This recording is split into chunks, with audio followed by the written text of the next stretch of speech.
है आपका हमारे इस चैनल ज्ञान सिंधु स्टडी सेंटर पर।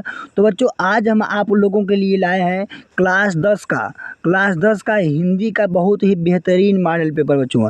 यह मॉडल पेपर बच्चों 2023 और 24 का है। यह मॉडल पेपर यूपी बोर्ड ने स्वयं जारी किया है बच्चों। इसी पैटर्न पर आपका 2024 में हिंदी का पेपर होगा बच्चों। सेम ऐसा ही पैटर्न आपको आपके बोर्ड एग्जाम में देखने को मिलेगा। तो बच्चों यह वीडियो बहुत ही इंपॉर्टेंट होने वाली है, क्योंकि बच्चों पिछले 4 साल का जो आपका पेपर हुआ था और इन साल का जो पेपर होगा, उस पेपर से बच्चों यह पेपर बहुत ही बदल गया है। इन साल कुछ नए टॉपिक बच्चों जुड़ गए हैं, जो कि आप लोगों को जानने के लिए बेहद ज़रूरी है। यदि आप उन सारे चीज़ों को नहीं जानते हैं तो बच्चों आपका कुछ नंबर कर सकते हैं। तो बच्चों आप लोग इस वीडियो को पूरी अच्छी तरीके से देखिए। कुछ नए टॉपिक जुड़ गए हैं, उनको क्या जुड़े हैं उनके बारे में फुल डिटेल में बताऊंगा बच्चों। तो आप लोग इस वीडियो में बने रहिए। यदि आप हमारे इस चैनल पर नए हैं तो आप लोग हमारे इस चैनल को सब्सक्राइब करके रखिए बच्चों। जो भी नोटिफिकेशन आएगी यूपी बोर्ड द्वारा से, आप लोगों को इस चैनल के द्वारा बता दिया जाएगा। और बच्चों बहुत ही बेहतरीन मॉडल पेपर आप लोगों को इस चैनल पर बोर्ड एग्ज़ाम तक हल कराया जाएगा, जो कि बोर्ड एग्ज़ाम के लिए बहुत ही ज़रूरी होंगे बच्चों। यह मॉडल पेपर बहुत ही इम्पोर्टेंट है। इस मॉडल पेपर को हल करना आप लोगों के लिए बेहद ज़रूरी है, क्योंकि बच्चों इसमें जो क्वेश्चंस है, यही क्वेश्चंस आपके बोर्ड एग्जाम में मिल सकते हैं बच्चों। यहाँ से क्वेश्चन आपका 10 से 15 नंबर में बहुत ही मतलब सेम क्वेश्चन आएंगे आपके बोर्ड एग्जाम में।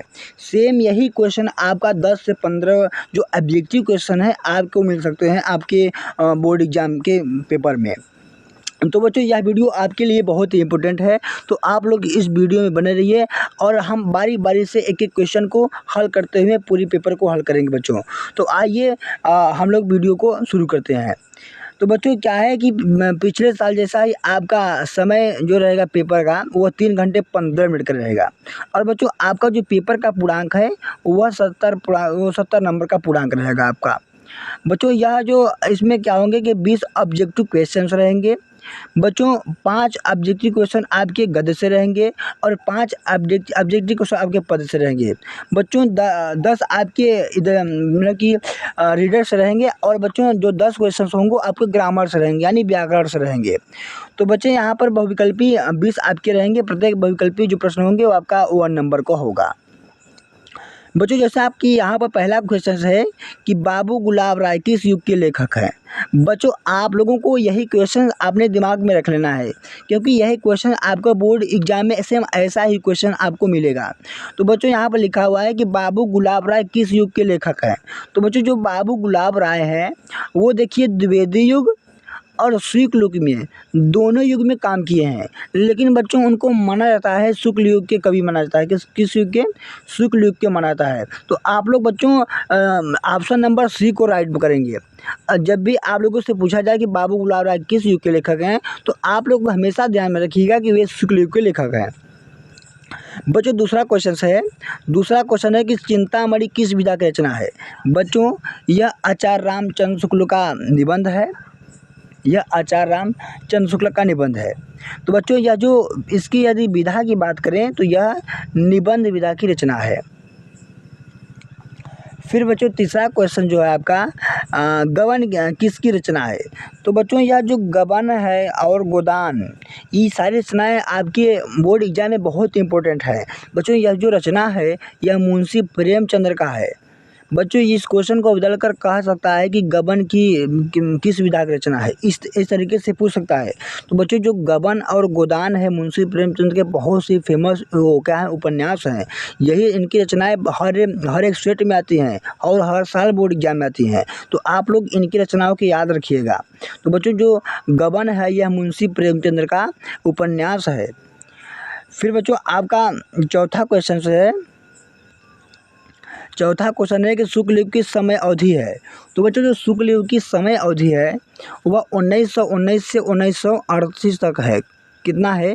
1919 और 1938 तक बच्चों। जो शुक्ल युग है इसी को हम लोग एक और नाम से जानते हैं, जिसका नाम है छायावादी युग। तो बच्चों आपसे पूछा जाए कि छायावादी युग और पूछा जाए तो आप लोग सेम यही बताइएगा कि 1919 से 1938 तक है बच्चों। शुक्ल युग और छायावादी युग दोनों सेम युग है। शुक्ल युग को ही हम लोग क्या कहते हैं? छायावादी युग कहते हैं। फिर बच्चों 5वां जो क्वेश्चन है आपका कि नीर का निर्माण फिर, तो बच्चों किस विधा की रचना है? तो बच्चों यह आत्मकथा है, यह आत्मकथा विधा की रचना है। फिर बच्चों आपसे चौथा आपका जो 6वां क्वेश्चन है कि प्रिय प्रवास किस युग की रचना है? तो बच्चों ये प्रिय प्रवास है ये हमारे हरिऔध जी का है, और यह जो रचना है बच्चों आपका द्विवेदी युग की है। यह रचना द्विवेदी युग की है, और यदि किसकी रचना है बच्चों ये हरिऔध जी का है। फिर बच्चों 7वां क्वेश्चन है आपका, 7वां क्वेश्चन है कि मधुशाला किसकी रचना है? तो बच्चों मधुशाला भी है आपकी हरिऔध जी की है। किसकी है? हरिऔध जी की। फिर बच्चों 8वां क्वेश्चन से आपकी कि भारत भारती किसकी रचना है? तो बच्चों जो भारत भारती है और साकेत है ये सारी रचनाएं हमारी मैथिली शरण गुप्त की हैं। किसकी हैं? मैथिली शरण गुप्त की हैं। फिर बच्चों 9वां क्वेश्चन यहाँ पर है कि आधुनिक काल कब से कब तक है? तो बच्चों जो आधुनिक काल है वह 1843 से अब तक है। तो जो आधुनिक काल की यदि समय अवधि पूछा जाए है तो बच्चों यह है 1843 से अब तक आधुनिक काल चल रहा है, और कब से? 1843 से अभी तक चल रहा है। तो बच्चों जो 9वां का ऑप्शन नंबर ये है, ये राइट है। फिर बच्चों आपका 10वां क्वेश्चन है कि मतीराम किस युग के कवि हैं? तो बच्चों मतीराम जो हैं यह आदि काल के कवि हैं। किस काल के? आदि काल के कवि हैं। इसी प्रकार बच्चों अब आपका जो 11वां क्वेश्चन है, यह 11वां क्वेश्चन बच्चों आपके रस से संबंधित होगा। यह अब यहाँ से आपका क्वेश्चन व्याकरण से आएंगे। तो बच्चों यहाँ जैसे पूछा जा रहा है कि हास रस का अस्थाई भाव है। तो बच्चों जो हास रस का अस्थाई भाव होता है क्या होता है? यह हास होता है। क्या होता है? हास होता है। बच्चों 11वां क्वेश्चन आपकी मतलब कि रस संबंधित होगा, और यहाँ पर आपको कोई रस दे देगा और उसका अस्थाई भाव पूछ देगा, या फिर आपको स्थाई भाव दे देगा और आपसे रस पूछ देगा। इसी तरीके से क्वेश्चन आएंगे। फिर बच्चों 12वां क्वेश्चन आपका है, यहाँ पर आपको देखिए दिया है एक पद्यांश दिया है और पूछ रहा है कि इन पंक्तियों में कौन सा अलंकार है? तो बच्चों लिखा है कि सोहत ओढ़े पट श्याम सलोने गात, मनोलिनमन शयन पर आपत प्रयोग प्रकाश। बच्चों यह जो मतलब कि इसमें जो अलंकार है प्यारे बच्चों, यहाँ देखिए क्या है? मनो। बच्चों जो मनो है यह किस में है? संज्ञावाचक शब्द। तो बच्चों यह उत्प्रेक्षा अलंकार है। इसमें कौन सा अलंकार है? उत्प्रेक्षा अलंकार है। मन जानो जानो, मन मानो जानो, बच्चों यह सब जो है यह उत्प्रेक्षा अलंकार के सब शब्द आते हैं, उत्प्रेक्षा अलंकार में आते हैं। फिर बच्चों 13वां क्वेश्चन जो आपका है कि रोला छंद में कुल कितने चरण होते हैं? बच्चों जो रोला होता है उसमें कुछ 4 चरण होते हैं। कितने चरण? 4 चरण होते हैं, और प्रत्येक चरण में 24-24 मात्राएं होती हैं। तो बच्चों 13वां का जो ऑप्शन नंबर सी है यह राइट है। फिर बच्चों आपसे 14वां क्वेश्चन पूछा जा रहा है कि आकर्षण शब्द में किस उपसर्ग का प्रयोग किया गया है?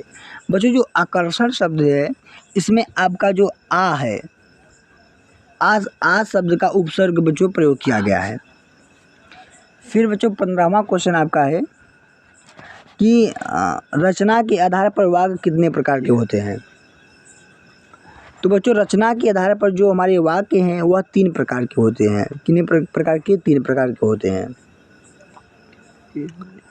फिर बच्चों आपका 16वां क्वेश्चन है कि पीताम्बर में कौन सा समास है? तो बच्चों पीताम्बर में जो होता है पीताम्बर एक इसमें 2 समास आते हैं, कर्मधारय समास और बहुव्रीहि समास। बच्चों यदि पीताम्बर की बात हो तो पीताम्बर का मतलब क्या होता है? पीला है जो वस्त्र। यदि इसका संधि विच्छेद करें तो क्या हो जाएगा? पीत धन अंबर। तो बच्चों पीत का मतलब पीला, अंबर माने वस्त्र, तो पीला वस्त्र होता है। फिर बच्चों पीताम्बर बहुव्रीहि समास की बात करें, इसमें बहुव्रीहि समास कैसे होगा? तो बच्चों पीला है जिसका वस्त्र यानी कृष्ण भगवान होंगे। तो बच्चों इसमें 2 आपके समास होंगे। आप यदि कर्मधारय को भी लगा देते हैं तो भी सही है, यदि आप बहुव्रीहि को लगा देते हैं तो भी सही है। इसमें दोनों समास होंगे। फिर बच्चों यहाँ पर 17वां क्वेश्चन है कि आंसू का तत्सम रूप है। बच्चों जो आंसू का तत्सम रूप है वह अश्रु है। क्या है? अश्रु। अश्रु मतलब आंसू होता है। फिर बच्चों 18वां क्वेश्चन आपका है कि कृतवाच्य में किसकी प्रधानता होती है। तो बच्चों यह जो क्वेश्चंस है ये आपकी बोर्ड एग्जाम में इन साल नया है और ऐसा ही क्वेश्चन आपको प्रश्न 18 पर देखने को मिलेगा आपके पेपर में। यह पिछले साल नहीं था, इन साल आपके बोर्ड एग्जाम में कुछ नया हो गया है, कुछ नया टॉपिक जुड़ गया है जो कि आप लोगों को ध्यान देने के लिए बहुत ज़रूरी है। यदि आप लोग इसे ध्यान नहीं देते हैं तो आपके 1-2 नंबर बच्चों कट सकते हैं। तो आप लोग ध्यान रखिएगा कि कृतवाच्य में किसकी प्रधानता होती है। तो बच्चों कृतवाच्य में हमेशा कर्ता की प्रधानता होती है। किसकी? कर्ता की प्रधानता होती है। तो बच्चों प्रश्न 18 का जो ऑप्शन नंबर ए है बच्चों, यह राइट है। फिर बच्चों 19वां क्वेश्चन आपका है कि ताबिया शब्द में वचन एवं विभक्ति है। बच्चों आप लोगों को विभक्ति से एक आपको क्वेश्चन जरूर आएगा। कोई भी विभक्ति दे देगा, आपसे पूछ देगा वचन एवं वो पूछ देगा। तो बच्चों ताबिया शब्द में जो वचन एवं विभक्ति है यह चतुर्थी वचन का बहुवचन है। बच्चों 19वां का जो डी ऑप्शन है यह राइट है। डी ऑप्शन राइट है। फिर बच्चों आपका जो 20वां क्वेश्चन है, 20वां क्वेश्चन क्या है कि निम्नलिखित में सर्वनाम को इंग्लिश में क्या कहते हैं? जो प्रोनाउन कहते हैं। तो प्रोनाउन बच्चों क्या होता है? ही सी इट क्या होते हैं बच्चों? प्रोनाउन होते हैं। ही का मतलब वह। तो बच्चों सर्वनाम जो है वह है, वह क्या है? सर्वनाम। यदि मनुष्य क्या होता है? ये सब क्या है बच्चों? नाउन होते हैं, यानी संज्ञा होते हैं। और सर्वनाम जो है बच्चों एक प्रोनाउन है, यानी सर्वनाम है। तो बच्चों वह जो है क्या है? ये एक सर्वनाम है। तो बच्चों 20वां का जो सी ऑप्शन है वो राइट है। फिर बच्चों यहाँ से आपका जो बहुविकल्पी प्रश्न है वो समाप्त होते हैं। अब आपके खंड ब में वर्णात्मक प्रश्न आते हैं। वर्णात्मक प्रश्न आते हैं बच्चों यहाँ से आप लोगों का। तो बच्चों वर्णात्मक प्रश्न में आपका जो पहला प्रश्न होगा वह बच्चों गद्यांश से रहेगा। आपको एक गद्यांश दे दिया जाएगा और बच्चों उसमें क्या रहेगा? 5 क्वेश्चंस रहेंगे बच्चों, आपके 3 क्वेश्चंस रहेंगे। पहले बच्चों आपको मतलब कि क्या था कि 3-4 क्वेश्चन दिए जाते थे, लेकिन इन साल बच्चों ये क्या होगा? कम कर दिया गया है। इन साल 6 ही नंबर का है। तो बच्चों आपको वर्णात्मक प्रश्न में जो पहला प्रश्न रहेगा एक गद्यांश रहेगा और इसमें आपको 3 क्वेश्चन दिए जाएंगे और प्रत्येक क्वेश्चन बच्चों 2 नंबर का होगा। यानी ये पूरा गद्यांश बच्चों आपका 6 नंबर को होगा बच्चों। और इसके बाद बच्चों आपको 2 गद्यांश दिए जाएंगे। आपको जो अच्छा लगे, यानी जो आपको आ रहा होगा, आप उसे कर सकते हैं। फिर बच्चों दूसरा क्वेश्चन आपका जो रहेगा वह पद्यांश से रहेगा। इसमें भी बच्चों आपको 3 क्वेश्चन दिए जाएंगे और बच्चों प्रत्येक क्वेश्चन जो होगा वह 3 नंबर का होगा। यानी पद्यांश भी जो रहेगा बच्चों आपके 6 नंबर का होगा। इसमें भी देखिए यहाँ पर 3 क्वेश्चंस दिए जाएंगे और प्रत्येक क्वेश्चन जो है बच्चों वह 2 नंबर के रहेंगे।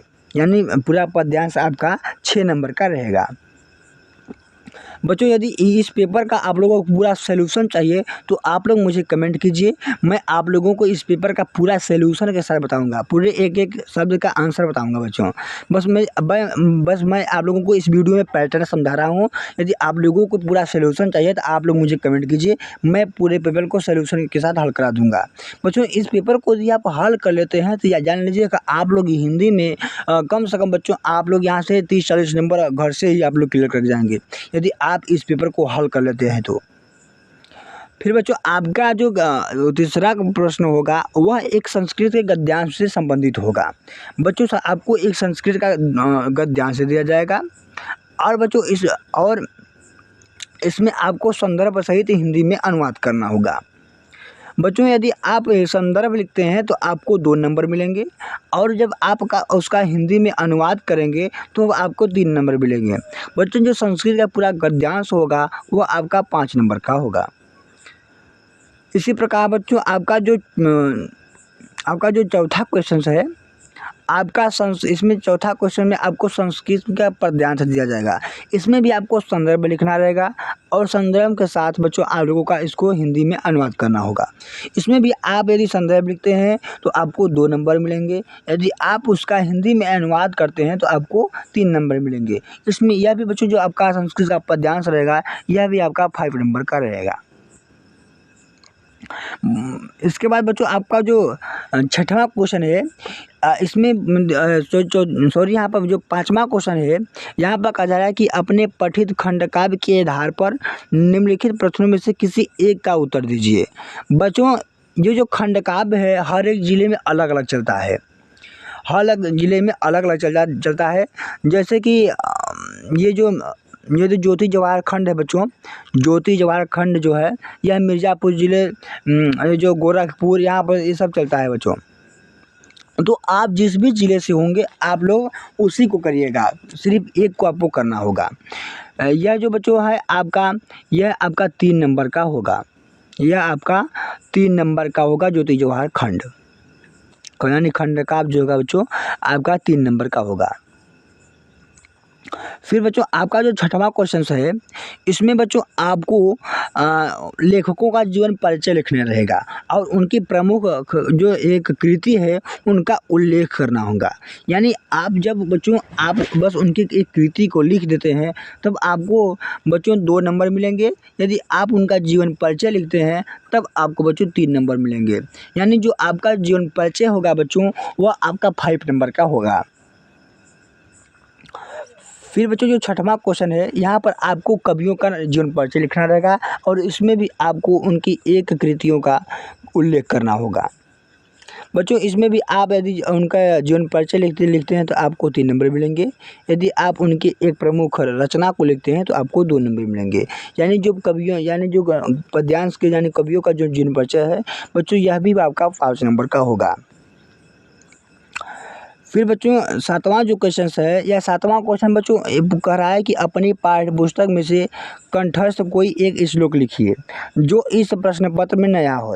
बच्चों इसमें आपको एक श्लोक लिखना होगा और ऐसा श्लोक लिखना होगा जो कि इस पेपर में ना आया हो, जो आपके इस पेपर में ना आया हो वही आपको लिखना होगा। बच्चों यह जो श्लोक है आपका 2 नंबर का होगा। यदि आप इस पेपर में जो आया है उसी को लिख देते हैं तो आपको बच्चों नंबर नहीं मिलेंगे। इस पेपर में जो नहीं आया है उसी को आप लोग का कोई श्लोक लिख देना है। फिर बच्चों यहाँ पर आपका 8वां क्वेश्चन है कि निम्नलिखित में से किसी 2 प्रश्नों का उत्तर संस्कृत में दीजिए।